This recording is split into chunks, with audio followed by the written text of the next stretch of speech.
Japan anime news powered by Newtype. Yes, well, this week on March 22nd and 23rd, we had Anime Japan, so there's been an incredible amount of anime information coming out. I made a few brief appearances there as a host. I'm Naoki Yoshida, an announcer from Nippon Broadcasting. This year, I only did 2 sessions, which is the fewest in history. There have been times when I've done as many as 10. Anyway, this podcast delivers anime information to the world, based on the latest anime news gathered by KADOKAWA's anime magazine Newtype editorial department. We broadcast information about Japanese anime and anime culture to the world. This program is being recorded on March 23rd, 2025, right after Anime Japan has ended. To be precise, the business days are still tomorrow and the day after. So we're recording just as the general public day on the 23rd has finished. We're using the multilingual voice translation tool Lingueene for translation. Please note that languages other than Japanese are translated by AI, so there may be some inaccuracies in the expressions. So let's get started today since we have a ton of stuff to cover. First, let's look at the new releases. How many do we have? 1, 2, 3, 4, 5, 6, 7, 8, 9, 10, 11, 12, 13. At least that's what we have here, and that's just for the series titles, so there's really a lot. I wonder how this will translate. First up, Magical Girl Lyrical, Nanoha Exceeds Gunblaze Vengeance, has released a teaser visual. This is a completely new Lyrical Nanoha TV anime series. So, I'm guessing they're sticking with the usual team of Yukari Tamura and Nana Mizuki for this one too. Ah, yes, that's right. How should I put it? It has that reliable Nanoha feel to it. And of course, there's sky in the background. It's almost always sky in the background. And now, the new Panty and Stocking with Garter Belt will be broadcasting from July.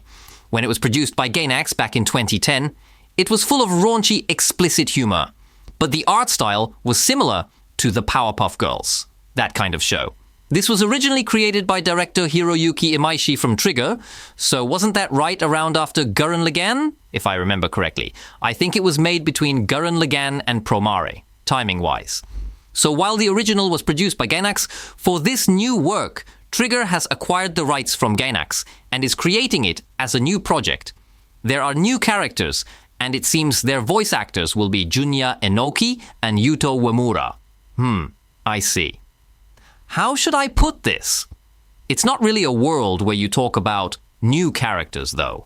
Panty and Stocking with Garter Belt doesn't feel dated at all even watching it today.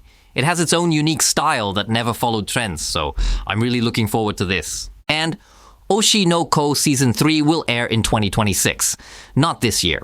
Kaiju number 8 will have its second season on air from July. A teaser PV for this has also been released. Sakamoto Days will air its second core from July, with Koki Uchiyama joining as a new cast member. My Hero Academia final season will begin broadcasting in October. We're already at the final season. Isn't that surprisingly quick? I think it's quite dense content.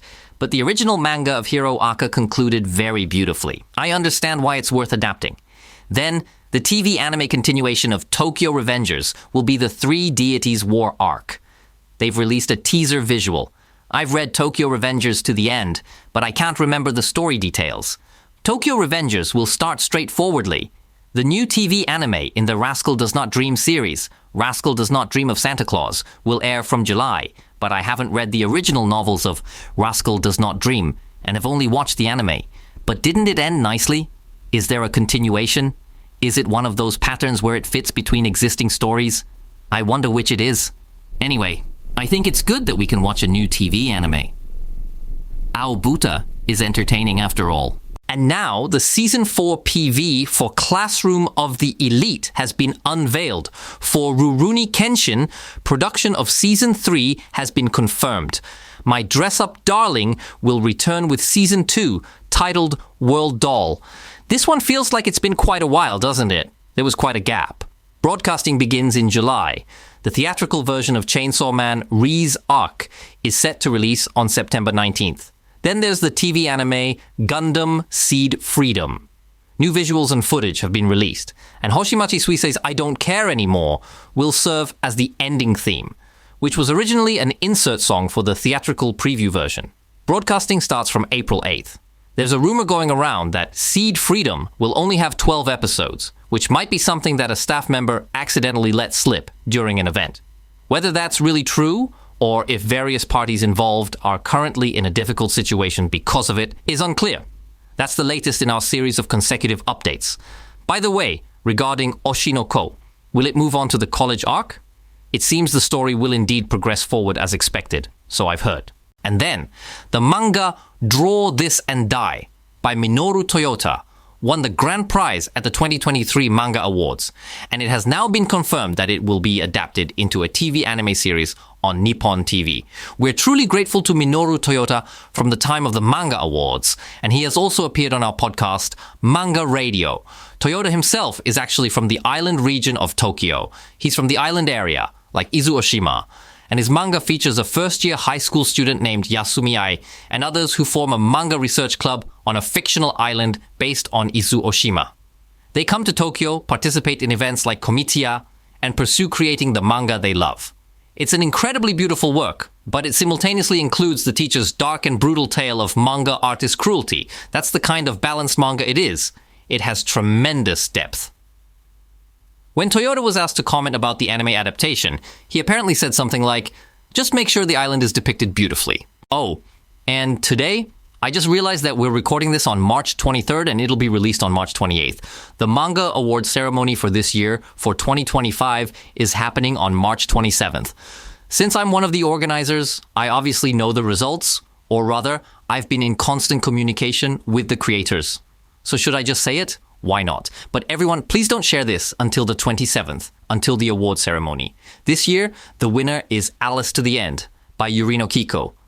I really feel like this one would adapt beautifully into an anime. Yurino Kiko isn't typically the kind of mangaka who creates works that get animated, but this time I strongly sense it could become an anime. Yes, it's genuinely a great manga, that's a fact. And now, back to anime news. The second trailer for Shinapushu the movie has been released. It's airing on TV Tokyo, I hear. Shinapushu the movie is an anime targeting infants and toddlers. The trailer for Pushu Hop Dancing Party is now complete. In addition to the Towel Fairy New, played by Hiroshi Tamaki, Kazunari Ninomiya will voice the character of Party, a cheerful driver who is set to appear in the film. I'm like, oh really? But are all families with young children watching this? Ah, I see. So that's how it is. Oh. Then, let's talk about Trigun.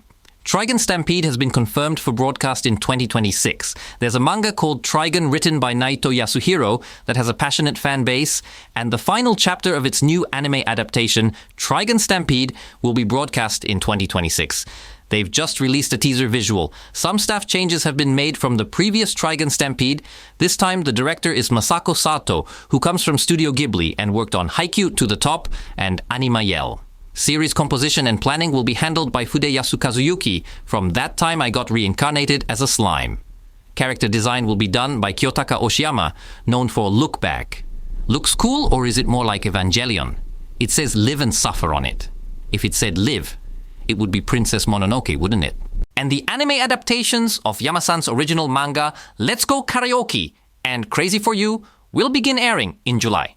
Let's Go Karaoke had a live-action film version before, right? Now it's being made into an anime scheduled to air from July. I don't think there have been any Yama anime adaptations until now, have there? His work is subtly hilarious, though. Oh yes, those are definitely Yama characters. I'm watching the promotional video right now.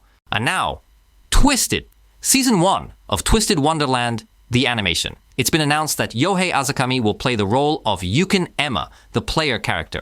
This anime series will be exclusively streamed on Disney Plus in October, with Season 1 being titled Episode of Heart Slabial. A teaser PV has been released. There was an announcement that Yohei Azakami will voice the character Yukin Emma, who appears in place of the player character from the original game. And I just found out about this. Love One Piece is getting an anime adaptation. Is that really a thing? The popular manga One Piece, which I probably don't need to explain, has an official spin-off manga called Love One Piece, and it's being turned into a vertical short-form anime. Huh, interesting. It will stream for 5 consecutive nights from April 1st to 5th at 8 p.m. on various official social media platforms. That's quite the approach. The main character is a boy named Yamamoto Luffy, written with the characters for Pirate King but pronounced Luffy. And there's Koyama Nami, written and pronounced as Nami. Well, that makes sense. It's an unusual official spin-off gag manga featuring high school students who share the same names as the Straw Hat crew from One Piece, depicting their daily lives that are like treasures and occasionally go off the rails. Wow, I didn't know that existed, I see. We've had things like Attack on Titan Junior High before, but this sounds like a hardcore One Piece work at the high school level. There's also Fist of the North Star, strawberry flavor, and such. What makes Fist of the North Star funny is that they keep the same art style, but for this one, it seems the art style is different. That's what we've got for today. There's also news about the artists performing at Anisama this year and various other things, but that's all for this week. Let's check out some emails we've received. Today we have 2 from overseas. Thank you so much. First, from Kapin. Thanks as always. I really enjoyed listening to your story about South by Southwest in your previous broadcast. The parts about Chimaki Aimura and Yellow were interesting too. I wish I could have seen it in person. Yeah. I really think if you understand English, going to South by Southwest would be incredibly fun. Honestly. By the way, before you went to America, you appeared on Mr. Shinbo's program. I actually first learned about you, Mr. Yoshida, through Mr. Shinbo's show. So I was surprised to see you on there again. I wasn't expecting that at all. Yeah, that's right. Mr. Shinbo does a lot of traveling and takes vacations, of course. So during those times when they have substitute hosts, you'd think they might call me in, but they rarely do. After all the work I did there, the staff could invite me back sometime. It wouldn't cost them anything for my appearance fee.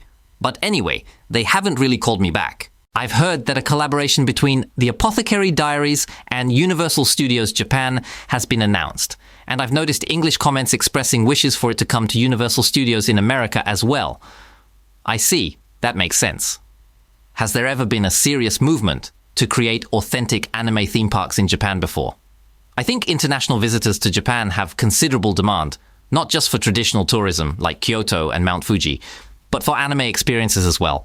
There's the Ghibli Park, and possibly the Fujiko F. Fujio Museum, and Sanrio Puroland too, right? Was there also a Moomin Valley Park? Wasn't that in Saitama? I have an image of it being in the Saitama area. Speaking of significant demand for anime, this is already public knowledge, isn't it? They're building a Dragon Ball Park in Saudi Arabia, aren't they? Yeah. It's really incredible, isn't it? There's no reason to make these things except that they have the money to do so. Because they have money and these things are popular in those countries. Japanese content is, did I mention this during South by Southwest? Everywhere now. People all over are carrying Japanese characters. I genuinely felt there were more people with Pokemon merchandise than Disney characters. Japan is just really good at this kind of thing, I suppose. But with AI, despite all these services emerging worldwide, there's a complete lack of character mascots, isn't there? If it were Japan, there would definitely be a ChatGPT-con. Ha ha ha. That would definitely exist. I was thinking, maybe this reluctance to anthropomorphize might be something unique to the Japanese sensibility. Then we also received a message that says, "This is my first time writing in. Yoshida-san, nice to meet you." Yes, nice to meet you too. I go by Barcelonianco. I'm always enjoying your show from Barcelona, Spain. Thank you. I've been to Barcelona. Yes, I've been there. For the past 2-3 years, I've been listening to various radio shows and podcasts, but I've only been a listener and never sent in a message. However, seeing that you're not getting many messages, except from Kape Ine-san, I thought I could help out a little, so I decided to email you. Thank you very much. I really appreciate it. Thanks to you, Zion will keep fighting for another 10 years. Thank you. I've been a fan of manga and anime since I was little, but it was my Spanish wife, whom I married 8 years ago, who really influenced me. Oh! That's how I fell deep into the anime rabbit hole. That's the order it happened? Wow. Barcelonian-san is a Japanese man, I assume. My wife has been a genuine otaku since kindergarten, growing up watching Japanese anime. The first shows she watched were Dr. Slump, Detective Holmes, Around the World in 80 Days, and others.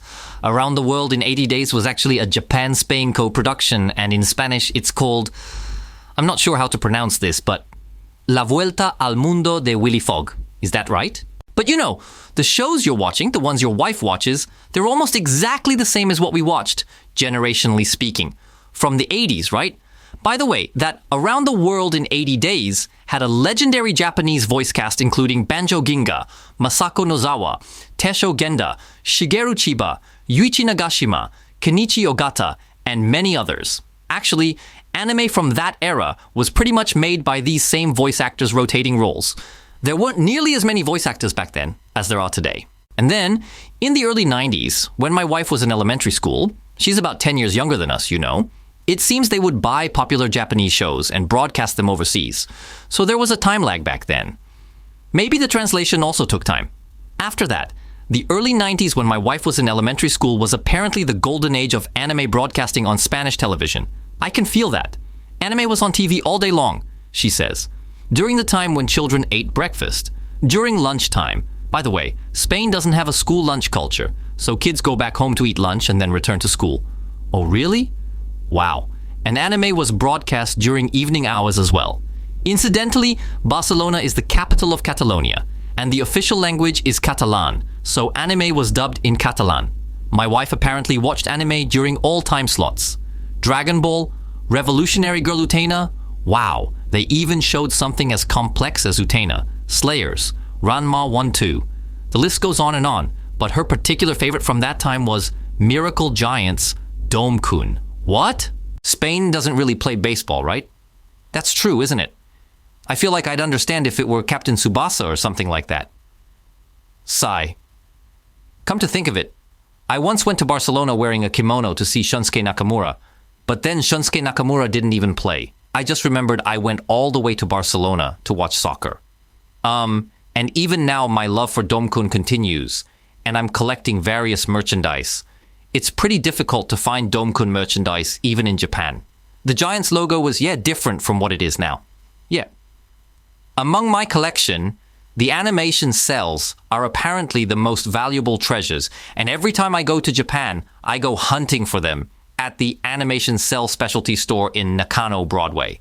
If you happen to know any trivia related to Dome-kun, I would appreciate it if you could share it with me.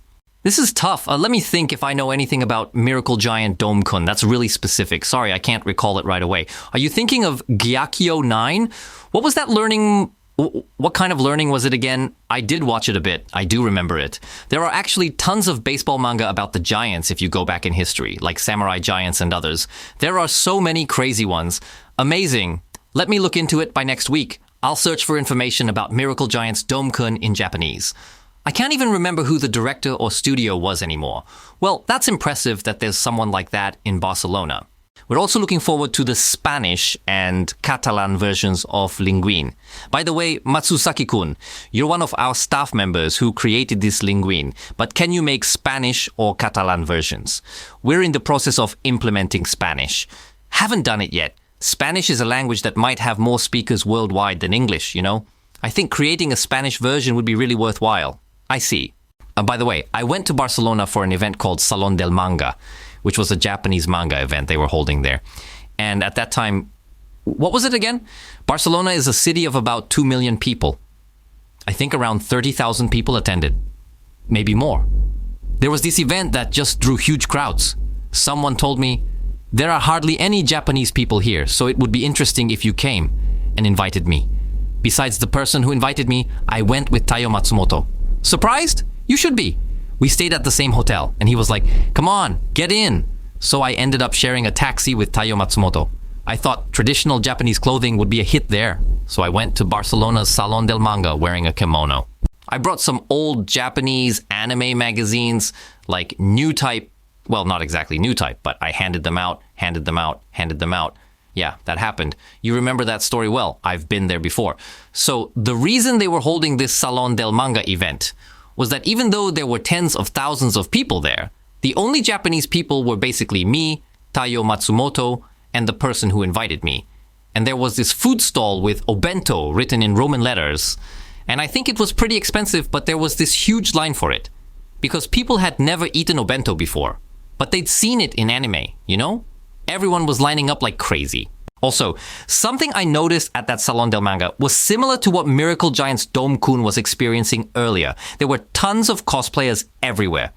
With so many cosplayers around, the ones you could easily recognize were obviously from One Piece, and there were so many Naruto cosplayers too. Those made sense to me. I understood those, but then I saw someone carrying a huge hammer, and I was like, huh? I couldn't figure it out at all. It was a schoolgirl character in a sailor uniform carrying this massive hammer. I had no idea what it was from. But after doing some research later, I think it was probably from a manga called Vampire Knight. Or was it The Bride?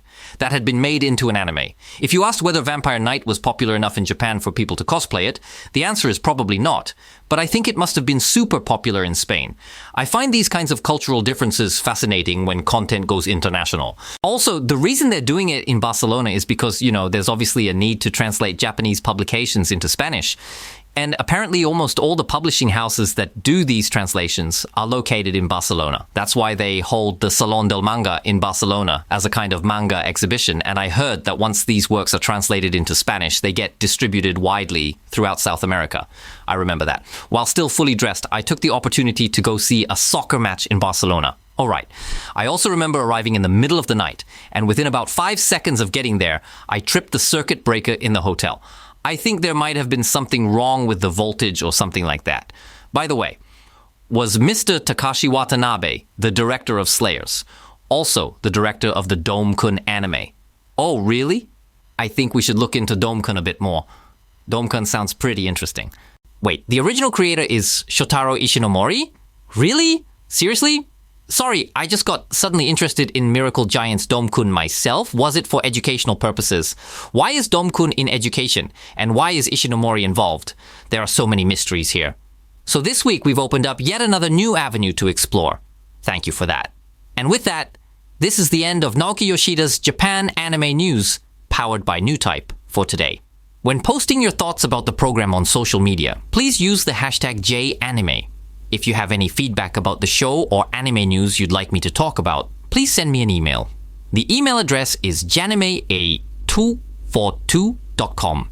janime242.com. I'll be back next week with the latest anime news. This has been Naoki Yoshida, Nippon Broadcasting System announcer.